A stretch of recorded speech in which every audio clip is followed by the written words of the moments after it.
नमस्कार साथियों, स्वागत है आपका हमारे YouTube चैनल जेनसेट टेक्निकल में। साथियों, अगर आप जो है SIR 2026 जो चल रहा है उन स्टेट से संबंध रखते हैं तो आपके पास गणना प्रपत्र आ गया होगा और गणना प्रपत्र आया है आपके पास तो आपने उसको फिल भी किया होगा। लेकिन कुछ ऐसे सवाल हैं जो हम जो भी वीडियो बना रहे हैं उनमें कुछ कमेंट्स के रूप में पूछे जा रहे हैं और उनमें जो है ज्यादातर प्रॉब्लम जो है व्यूअर्स को आ रही है कि सर इन सवालों के जवाब हमें नहीं मिल पा रहे हैं, तो हम किस प्रकार से जो है गणना प्रपत्र को भरें। तो दोस्तों, मैंने इस वीडियो में जितने भी मेरे पास कमेंट्स आए हैं, जो भी मेन कमेंट्स हैं जिनसे संबंधित ज्यादातर लोगों को प्रॉब्लम आ रही है गणना प्रपत्र को भरने में, वो इस वीडियो में मैं आपको बताने वाला हूं और उन सभी सवालों के जवाब जो है मैं आपको यहाँ पर दूंगा, जिससे आपका जो है गणना प्रपत्र को भरने से संबंधित हर सवाल क्लियर हो जाएगा कि आप किस प्रकार से गणना प्रपत्र भर सकते हैं और किस जो भी कोई परिस्थिति आपके साथ बन रही है, ठीक है, उसमें आप जो है सही गणना प्रपत्र किस प्रकार से भर सकते हैं और अपना नाम वोटर सूची से कटने से बचा सकते हैं। तो किस प्रकार से आप गणना प्रपत्र को भरेंगे, इन सारे सवालों के जवाब जो है मैं इस वीडियो में आपको देने वाला हूं। तो आप इस वीडियो को पूरा देखें और गणना फॉर्म में गलतियां करने से बचे, जिससे आपका नाम भी ड्राफ्ट सूची में आ जाए। तो ये कुछ FAQs हैं विशेष ज्ञान पुनरीक्षण से संबंधित, जो आपको वीडियो को जो है आप अगर देखेंगे तो वो आपके लिए बहुत ही हेल्पफुल होने वाला है। तो स्किप ना करें थोड़ा सा वीडियो को और इस वीडियो को आप पूरा जरूर देखें। तो चलिए वीडियो की शुरुआत करते हैं। लेकिन इससे पहले दोस्तों, अगर आप हमारे चैनल पर नए हैं तो आप हमारे चैनल को सब्सक्राइब जरूर कर लें।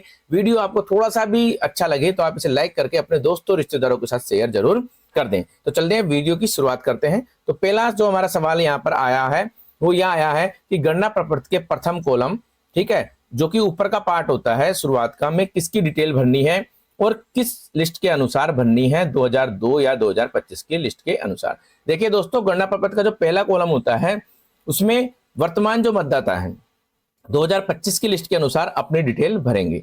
जो भी मतदाता है उनका गणना प्रपत्र है, उनको अपने यहाँ पर जो है 2025 के अनुसार ये सारी डिटेल भर देनी है। अब 2025 में देखिए, मान लीजिए कोई महिला मतदाता है तो यहाँ पर जो है उसके पति का नाम हो सकता है उसके साथ में, या उसके पिता का नाम हो सकता है उसके साथ में, ठीक है। अब दोनों ही स्थिति में क्या करना होगा कि दोनों स्थिति में आपको 2025 की जो डिटेल है आपको उसके अनुसार ये सारी डिटेल्स भर देनी है। आपको जन्म तिथि भर देनी है, आपके जो भी डॉक्यूमेंट है उसके अनुसार। आधार संख्या का वैकल्पिक यहाँ पे दिया हुआ, आप चाहे तो भर सकते हैं चाहे तो नहीं भर सकते, लेकिन आप कोशिश करें कि उसको भरें, ठीक है। मोबाइल नंबर आपको जो है करंटली जो आपका चालू मोबाइल नंबर वो यहाँ पर डाल देना है। आपको पिता का नाम, देखिए मान लीजिए आपका 2025 में अगर पति के साथ नाम दिया हुआ है, आपके रिलेशन में पति का नाम है, तो भी आप अपने पिता का नाम जरूर भरें, ठीक है। और अपने पिता या अभिभावक का एपिक नंबर यदि उपलब्ध है आपका प्रेजेंट का तो वो आप यहाँ पर जरूर भरें, ठीक है। माता का नाम भी आप जरूर भरें, आपकी माता का नाम क्या है और माता का एपिक नंबर भी अगर उपलब्ध है तो आप यहाँ पर जरूर भरें। अगर आप विवाहित है तो आप अपने पति या पत्नी का नाम यहाँ पर भर सकते हैं। मान लीजिए ये जो किसी पुरुष का मतदाता जो गणना प्रपत्र है तो आप यहाँ पर जो अपनी पत्नी का नाम भर दें, ठीक है, और उनका एपिक नंबर डाल दें। और या किसी विवाहित महिला का नाम है तो अपने पति का जो आप जो है एपिक नंबर यहाँ पर डाल दें, ठीक है, और यहाँ पर नाम उनका जरूर फिल कर दें। तो ये सारी जो इन्फॉर्मेशन है आपको 2025 की डिटेल्स के अनुसार भरनी है, ठीक है दोस्तों। ये आपको सवाल का यहाँ पे जवाब हो चुका है। अब हम दूसरे सवाल की तरफ बढ़ते हैं। क्या सवाल हमारा दूसरा, ठीक है। दूसरा सवाल हमारे यहाँ पर आया था, कमेंट्स में पूछा गया कि 2003 और 2002 में माता पिता का नाम नहीं है, ठीक है, दादा दादी का नाम है, तो ऐसे में अपना वोट कैसे वेरीफाई करें। मतलब इनका कहने का तात्पर्य ये था कि 2003 और 2002 में मेरे माता पिता का नाम नहीं है लेकिन दादा दादी का नाम अवेलेबल है, तो मैं अपना गणना प्रपत्र किस प्रकार से भर सकता हूं। देखिए दोस्तों, गणना प्रपत्र भरने के लिए आपको जो है आपके माता पिता दादा दादी ये 4 रिलेटिव है, इनकी डिटेल आप दे सकते हैं 2002 या 2003 की लिस्ट के अनुसार। तो आपको क्या करना होगा, 2002 या 2003 में आपका माता पिता का नाम नहीं है लेकिन दादा दादी का नाम है, तो आप जो है अपने दादा दादी का नाम जो है इस वाले कॉलम में यहाँ पर भर सकते हैं, क्योंकि आपका स्वयं का नाम तो है ही नहीं, ठीक है, 2002 या 2003 की लिस्ट में, तो आपको ये वाला ऑप्शन नहीं भरना है। 2002 की 3 में आपका नाम नहीं है तो, लेकिन आपके रिलेटिव का नाम किसी का है, माता पिता दादा दादी का, तो आपको ये वाला कॉलम यहाँ पर फिल कर देना है। और 2002 और 2003 की जो सूची है उसमें आपके दादा दादी का जो भी डिटेल है वो आपको यहाँ भरती है। दादा का नाम जो भी है वो यहाँ आपको भरना है, उनका एपिक नंबर अगर उपलब्ध है उस सूची के अनुसार तो आपको यहाँ भर देना है। रिश्तेदार का नाम, मतलब कि दादा के माँ का नाम भी हो सकता है, पिता का नाम भी हो सकता है। दादी है तो दादी के पिता का नाम भी हो सकता है, माता का नाम भी हो सकता है, पति का नाम भी हो सकता है। तो उसमें आप जो है ये तीनों डिटेल 2002 या 2003 की उनकी सूची में जो नाम है उसके अनुसार आपको यहाँ भर देनी है। उसके बाद रिश्ते का नाम, ये रिश्ते का नाम जो होगा वो वोटर के संदर्भ में भरा जाएगा। जिस वोटर का हम गणना प्रपत्र भर रहे हैं, ठीक है, मान लीजिए उसका उसके साथ क्या रिश्ता है, जिसका रिलेशन यहाँ पर हम भर रहे हैं, जिसकी डिटेल हम यहाँ पर भर रहे हैं, उसके साथ क्या रिलेशन है। मान लीजिए मैं अपने यहाँ पर दादाजी का नाम यहाँ पर भरता हूँ, उनका एपिक नंबर भरता हूँ, रिश्तेदार का नाम भर देता हूँ, ठीक है, दादाजी के पिताजी का नाम यहाँ पे मैंने भर दिया 2002 की लिस्ट के अनुसार। अब रिश्ते का नाम, मुझसे मेरे दादाजी का क्या रिश्ता है, तो यहाँ पर रिश्ते का नाम आएगा दादाजी, ठीक है। अब जब यहाँ दादाजी का रिश्ता आ जाएगा, तो जब ऑनलाइन फॉर्म फिर आ जाएगा बीएलओ एप्लीकेशन में, बीएलओ के द्वारा, तो वहां पर जो है वो ग्रांड सन को सेलेक्ट कर लेगा, ठीक है, या ग्रांड डॉटर को सेलेक्ट कर लेगा, ठीक है। तो आपको ये चीज ध्यान रखनी है दूसरे जो है आपको कॉलम में, ठीक है। अब इसके बाद हम नेक्स्ट जो है उस पर चलते हैं, क्वेश्चंस पे, क्या क्वेश्चंस हमारे आए हैं। नेक्स्ट क्वेश्चन हमारा आया था कमेंट्स में, किसी महिला का नाम अपने पीहर में है, ठीक है, और वो हमेशा पीहर में रहती है, ससुराल में नहीं रहती। 2002 की लिस्ट में उसकी माँ का नाम है, जबकि महिला की माँ वर्तमान में नहीं है, ठीक है, मतलब कि माँ का नाम वर्तमान में नहीं है। तो क्या उस महिला के फॉर्म में उसकी माँ की डिटेल भर सकते हैं या नहीं भर सकते, ठीक है दोस्तों। अब ये क्या बात हुई कि कोई मान लीजिए महिला, उसकी शादी हो चुकी है लेकिन वो अपने पीहर में ही रह रही है और उसका नाम उसके पीहर में ही है। 2002 की लिस्ट में उसकी माँ का नाम है, खुद का नाम नहीं है, ठीक है, जबकि महिला की माँ वर्तमान में नहीं है, ठीक है, उपस्थित नहीं है, ठीक है।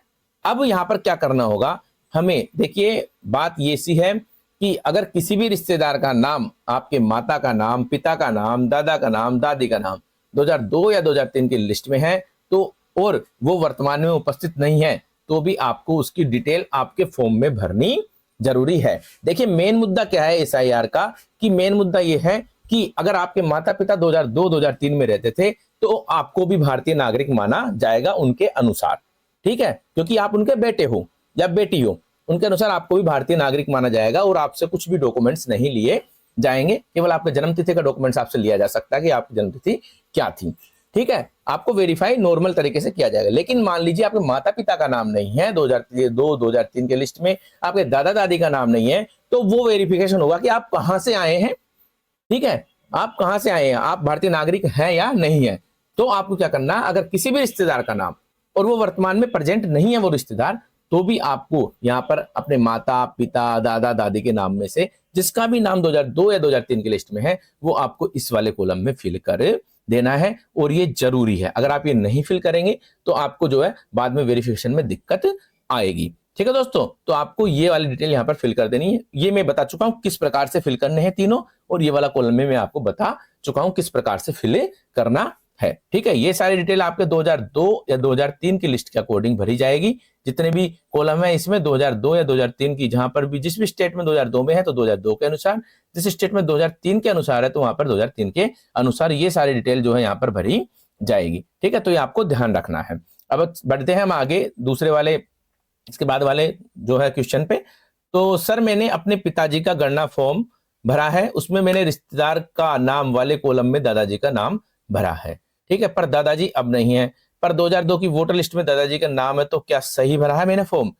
एक्चुअली आपने एकदम सही भरा है। आपने सही कैसे भरा है कि आपके जो पिताजी का गणना फॉर्म आप भर रहे हैं उसमें 2002 की लिस्ट में उनके रिश्तेदार का, यानी उनके पिताजी का नाम, उनके दादाजी का नाम, उनकी माता का नाम, ठीक है, उनके जो है दादी का नाम अगर अवेलेबल है तो आपको जो है उनकी 2002 की वोटर लिस्ट के अनुसार भर देना है, ठीक है। तो इन्होंने एकदम सही किया है और जो है आपका फॉर्म एक्सेप्ट हो जाएगा। तो आपको ये ध्यान रखना, ये भी 2002 के वही एक तरीके से उसी तरीके से ये क्वेश्चन हमारा हो चुका है, ठीक है।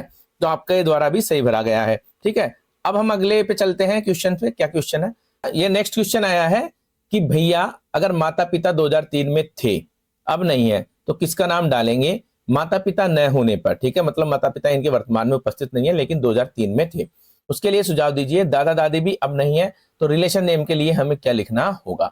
देखिए मैं पहले ही बता चुका हूं आपको, पहले मैंने कई वीडियो बनाए उनमें भी बता चुका हूं कि अगर आपके माता पिता 2003 में थे और अभी नहीं है, 2002 या 2003 में थे और अभी नहीं है, तो आपको क्या करना है, आपको उनकी डिटेल जो है इस वाले कॉलम में यहाँ पर भर देनी है, क्योंकि चूंकि आपके रिश्तेदार हैं वो और वो 2002 या 2003 में अवेलेबल है, तो आपको यहाँ पर आपके जो है पिताजी का नाम लिख देना। मान लें आप पिता की डिटेल डाल रहे हैं, आपके पिताजी का नाम डाल देना है, यहाँ पे उनका एपिक नंबर डाल देना है, और यहाँ पर उनके रिश्तेदार का नाम हो सकता है, उनकी माता का नाम हो, उनके पिता का नाम हो, जिसका भी नाम है यहाँ पर आप वहां पर डाल देंगे 2002 या 2003 की लिस्ट के अकॉर्डिंग। अब रिश्ते के नाम में मैंने पहले भी बताया आपको, रिश्ते के नाम में क्या करना है, रिश्ते के नाम में जो वोटर के साथ इनका रिश्ता है, मान लीजिए आप पुत्री हैं उनकी, तो आपको यहाँ पे पिता डाल देना है।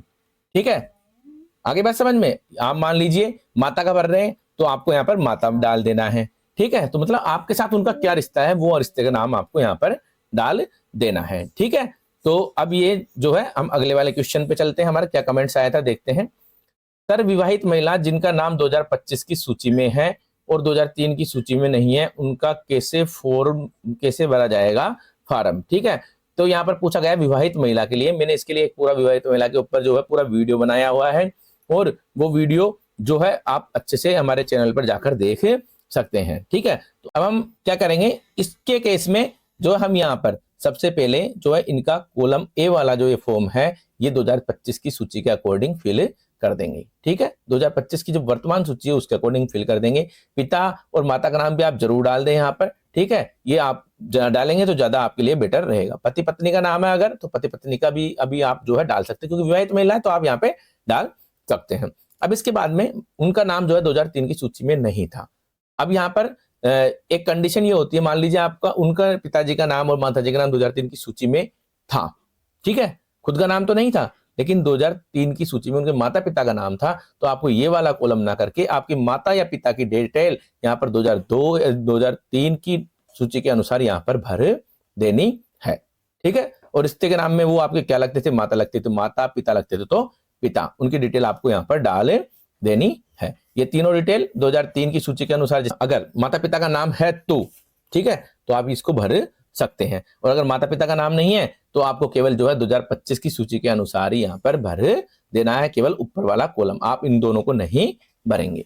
ठीक है, ये आपको जो है ध्यान से देख लेना है। ठीक है, अब इसके बाद में हम जो है नेक्स्ट पे चलते हैं। नेक्स्ट पे जाने के बाद में दोस्तों यहाँ पर जो है हम अगले क्वेश्चन की तरफ चलते हैं। 2002 में जिस महिला का नाम उसके ससुराल में पति के साथ है, ठीक है, चलो अच्छी बात है, तो रिश्तेदार में पति का नाम आएगा अथवा महिला के पिता माता का आएगा, मार्गदर्शन करें। दोस्तों ये कमेंट भी बहुत अच्छा था।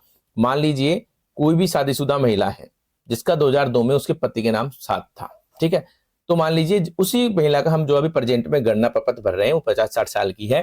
ठीक है, तो उसमें क्या करना होगा, उसमें पहले वाला जो ऊपर वाला कॉलम है उसमें तो सारी डिटेल 2025 के अनुसार आ जाएगी, लेकिन ये जो दो कॉलम है, ठीक है, उनमें क्या होगा, क्योंकि उस महिला का नाम 2002 की लिस्ट में भी है और 2025 की में भी है, तो ये एक कैटेगरी के वोटर हो जाएंगे, और इसमें उनको अपने 2002 की जो सूची में जो डिटेल है वो यहाँ पर एज इट इज भर देनी है। 2002 की सूची में उनकी जो डिटेल है वो आपको यहाँ पर एज इट इज भर देनी है। अब रिश्तेदार का नाम जो 2002 की सूची में उनका अगर मान लीजिए पति का नाम दे रखा है, जैसे ये पूछ रहे हैं कि पति के साथ है, तो आपको यहाँ रिश्तेदार का नाम जो है पति का नाम ही लिखना है, जो वो 2002 की लिस्ट में लिखा हुआ है। ठीक है, ये आपको यहाँ पर ध्यान रख लेना है। तो ये आपको एक तरीके से जो है बहुत अच्छे से ध्यान देना है, बच्चे से इसको कर लेना है। ठीक है, यहाँ पर माता पिता का नाम नहीं आएगा, ये मैं आपको बता चुका हूं कि यहाँ पर आपको जो है माता पिता का नाम नहीं आएगा। ठीक है, और यहाँ पर जिनकी आप डिटेल कर रहे हैं तो रिश्ते के नाम में यहाँ पर कोई दिक्कत ही नहीं है, क्योंकि यहाँ पर जो कुछ ए कैटेगरी के जो है महिला मतदाता है वो है, तो इनका जो है एज इट इज अपने आप जो है इनका वेरिफिकेशन हो जाएगा। ठीक है, तो इनका वेरिफिकेशन आपको जो है माता पिता से करने की जरूरत नहीं होगी, क्योंकि इनका नाम दोनों जगह पर है, 2025 की लिस्ट में भी है और 2002 की लिस्ट में भी है। ठीक है, तो अब हम आगे वाले क्वेश्चन की तरफ चलते हैं अलग पे। ठीक है, अब हमारा नेक्स्ट क्वेश्चन है यहाँ पर, यदि महिला मतदाता का पहचान पत्र विवाह के बाद पति के रेफरेंस से बना है तब भी माता पिता का नाम भरना है क्या। मान लीजिए आप विवाहित महिला है और आपकी शादी हुई है 2021 में। ठीक है, अब उस समय आपका नाम वोटर लिस्ट में था और अपने माता पिता के साथ था, लेकिन आपने पति के रेफरेंस से या पति की जो है आपने डिटेल उसमें ऐड करवा ली है, चेंज करवा ली है शादी के बाद में, तो आपको क्या करना है, वहां पर जो है आपको मान लीजिए आपके माता पिता का नाम 2002 या 2003 की लिस्ट में अवेलेबल था, तो आपको आपके माता पिता का नाम जो है 2002-2003 की लिस्ट के अनुसार ये जो कॉलम मैं बता रहा हूं, ये वाला कॉलम है, इसमें आपको भर देना है। ठीक है, ये आपको यहाँ पर ध्यान रखना है, ये वाली सारी डिटेल जो है 2002-2003 के अनुसार आपके माता पिता की आपकी यहाँ पर भर देनी है। अब सपोज कीजिए, मान लीजिए आपके माता पिता का नाम भी 2002 या 2003 की सूची में नहीं था। ठीक है, तो आपको क्या करना होगा, तो आपको इसमें जो पहला कॉलम होता है ऊपर वाला वो वही भर देना है, जिसमें आपकी जन्म तिथि, आधार नंबर, माता पिता का नाम, पति का एपिक नंबर वो पूछा जाता है, वो आपको यहाँ पर फिल कर देना होगा। ठीक है, तो ये भी आपके क्लियर हो चुका होगा कि आपको किस प्रकार से इसमें भरना है। ठीक है, अब हम अगले वाले क्वेश्चन की तरफ चलते हैं। यहाँ पर मान लीजिए कोई एक कैटेगरी महिला मतदाता है, उसके नीचे के कॉलम को भरते समय 2003 की जानकारी के अनुसार रिश्तेदार वाले कॉलम में पति का नाम आएगा या नहीं। यदि 2003 की सूची के अनुसार जानकारी भरनी है तो देखिए यहाँ पर ये पूछ रहे हैं कि एक कैटेगरी का महिला मतदाता है, मतलब कि उनका नाम 2002 की लिस्ट में और 2025 की लिस्ट में दोनों में अवेलेबल है। ठीक है, तो दोस्तों आपको क्या करना है, 2003 की लिस्ट के अनुसार जो है निर्वाचक का नाम, एपिक नंबर, रिश्तेदार का नाम, रिश्ते का नाम यहाँ पर आपको लिख देना है। ठीक है, तो मतलब यहाँ पर है क्या, यहाँ पर 2003 या 2002 की सूची के अनुसार उन मतदाता की यानी एक कैटेगरी जो महिला मतदाता है उसकी डिटेल आपको यहाँ पर फिल कर देनी है, आपको और कुछ नहीं करना है। जो भी डिटेल उसमें दी गई है वो आपको यहाँ पर फिल करनी है। मान लीजिए रिश्तेदार का नाम में पति का नाम था तो पति का नाम आएगा, पिता का नाम था तो पिता का नाम आएगा, माता का नाम था तो माता का नाम आएगा। 2003 में क्या नाम था वो आपको यहाँ पर लिख देना है, ज्यादा सोचना नहीं है, क्योंकि पूछ ये रहा है कि अंतिम विशेष गहन पुनरीक्षण की निर्वाचक नामावली में निर्वाचक का विवरण, जो इलेक्टर है अभी प्रेजेंट में उसका 2003 या 2002 की सूची में क्या डिटेल थी वो आपको सारी यहाँ पर फिल कर देनी है। तो आपको ये ध्यान यहाँ पर जरूर रख लेना है। ठीक है, इसके बाद में आगे हम बढ़ते हैं।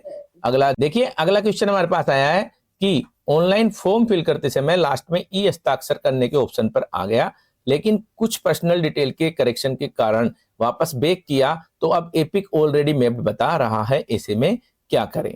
दोस्तों जब भी आप ऑनलाइन फॉर्म फिल करें गणना प्रपत्र भरने के लिए तो आपको ये ध्यान रखना है कि आपको आपके आधार कार्ड की डिटेल हो गई, ठीक है, और आपको जो है एपिक हो गया, इन दोनों में आधार में और एपिक में आपका जो नाम है, ठीक है, वो एकदम सेम होना चाहिए, आपकी स्पेलिंग आपको एकदम सेम होनी चाहिए। ठीक है, नाम दोनों में सेम होना चाहिए। और एक और, आपके आधार में भी आपका मोबाइल नंबर ऐड होना चाहिए और एपिक में भी आपका मोबाइल नंबर ऐड होना चाहिए, तभी आप जो है ऑनलाइन फॉर्म फिल कर पाएंगे। अब मान लीजिए आपने जो है ई हस्ताक्षर के ऑप्शन पर आप आ चुके हैं भरते समय, लेकिन आपको लगा कि मुझे पर्सनल डिटेल में कुछ करेक्शन करना है, कि मैंने जो है 2002 या 2003 में हो सकता है कि आपने पिता की डिटेल डाली हो, आप माता की डालना चाहते हो वहां पर सर्च करके, तो आपको क्या करना है, जब आप दोबारा करेंगे बैक करने के बाद में, ठीक है, तो वहां पर ऑलरेडी मैप्ड बताएगा। अब ऐसे में आपको क्या करना है, अगर आप अपनी डिटेल में कोई भी करेक्शन करना चाहते हैं, फॉर्म फिल करने के बाद में आप करेक्शन करना चाहते हैं, तो आप अपने बीएलओ से संपर्क कर सकते हैं। बीएलओ का नाम जब आप फॉर्म फिल करते हैं तो वहां पर नाम और आपको मोबाइल नंबर प्रोवाइड करवाया जाता है, तो आप उस बीएलओ से संपर्क करें, वो ही आपके डिटेल में जो है करेक्शन कर पाएगा, आप खुद कुछ भी करेक्शन नहीं कर पाएंगे। ठीक है दोस्तों, तो आपको ये चीज ध्यान रखना है कि आप अगर ऑनलाइन फॉर्म में ये हस्ताक्षर चले गए तो बैक ना करें, बाद में सबमिट होने के बाद में आप जो है बीएलओ से संपर्क कर लें और वहां से आप जो है अपनी डिटेल जो है चेंज करवा सकते हैं। ठीक है, बाद में हम अगले वाले क्वेश्चन पर चलते हैं कमेंट्स पे। देखिए अब यहाँ पर जो है ये आया था क्वेश्चन कि सर जी यदि किसी व्यक्ति का नाम 2023 की सूची में किसी पड़ोसी ने अन्नू लिखवा दिया था, ठीक है, उस पड़ोसी को सही नाम नहीं पता था, फिर उसने अपना नाम सही कर लिया और 2025 की सूची में अनुज है, जबकि दोनों वोटर कार्ड में एपिक नंबर और नाम अलग अलग है, तो क्या किया जाए। देखिए यहाँ पर केस इस प्रकार से लग रहा है कि 2023 में उन्होंने नाम जो है जुड़वाने के लिए आवेदन किया था, उसमें नाम जो उन्होंने गलत लिख दिया। ठीक है, उसके बाद में उन्होंने क्या किया, उन्होंने 2025 में भी ये जो है अप्लाई कर दिया, 2024 या 2025 में उन्होंने दोबारा अप्लाई किया और उसमें अपना नाम सही करवा लिया, क्योंकि यहाँ पर कह रहे हैं कि उनके पास 2 एपिक कार्ड हैं। ठीक है, तो दोस्तों जो जिसका भी ये था कमेंट्स उसको ये करना है, ठीक है, या आपके साथ किसी के साथ भी ऐसी स्थिति हो सकती है, तो आपको क्या करना होगा, आप देखिए आपके तो 2025 की सूची है उसके अकॉर्डिंग आपको जो है डिटेल गणना प्रपत्र में फिल करनी है। 2023 वाले से आपका कोई लेना देना नहीं है। और आप क्या करें, 2023 का एपिक कार्ड आपके पास है अगर, तो आप उसके लिए फॉर्म जो है 7 भर दें, उसको डिलीट करवाने के लिए, उसमें से अपना नाम हटवाने के लिए। ठीक है दोस्तों, तो आपको ये चीज ध्यान रखनी है। अगर एपिक कार्ड अलग अलग है और एपिक कार्ड आपका सेम है, ठीक है, तो आपने नाम में करेक्शन करवाया, तो आप 2025 की जो वर्तमान सूची है उसी के अनुसार आपकी डिटेल फिल करेंगे, तो आपको ये चीज ध्यान में रखनी है। तो अब हमारा अगला क्वेश्चन है कि माता पिता का नाम नहीं है 2002 की लिस्ट में, जबकि भाई बहन का नाम हमारे 2002 की लिस्ट में है, तो क्या उनका नाम लिख सकते हैं या नहीं। मतलब इनका कहने का तात्पर्य है भाई बहन के साथ मैपिंग कर सकते हैं या नहीं। दोस्तों देखिए यहाँ पर जो है 2002 और 2003 की लिस्ट में अगर आपके माता पिता दादा दादी का नाम है तो ही आप यहाँ पर जो उनका नाम लिखें, अन्यथा भाई बहन का नाम होने पर आप उनके साथ मैपिंग नहीं कर सकते। आपकी उनके साथ मैपिंग नहीं होगी, तो आपको ये चीज जरूर ध्यान रखनी है। माता पिता या दादा दादी का नाम ही आपको लिखना है, अन्यथा आप उनका नाम नहीं लिखे भाई बहन का, ठीक है। तो भाई बहन से आपकी मैपिंग नहीं होगी, तो ये चीज आपको ध्यान रखनी है। इन छोटी छोटी जो है जानकारियों को आप ध्यान रखें और गणना प्रपत्र में कोई भी गलती ना करें। अगर गणना प्रपत्र में आप कोई गलती करते हैं तो हो सकता है कि आपका जो है वेरिफिकेशन ना हो और आपका नाम जो है वोटर लिस्ट में नहीं आए। इसके बाद में अगर नहीं आएगा नाम तो आपको जो बहुत सारी जो है चक्कर काटने पड़ेंगे, तहसील के, ईआरओ के, वोटर सेंटर के।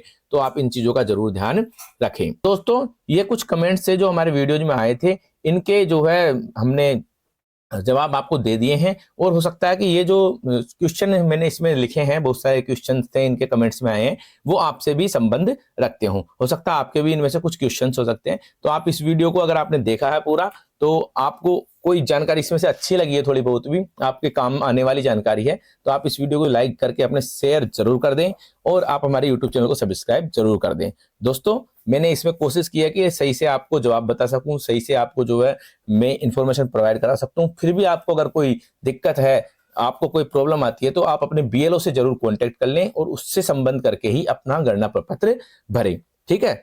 तो ये चीज आपको ध्यान रखनी है। तो दोस्तों मिलते हैं किसी और दिन ऐसे वीडियो के साथ, तब तक के लिए जय हिंद, जय भारत, नमस्कार।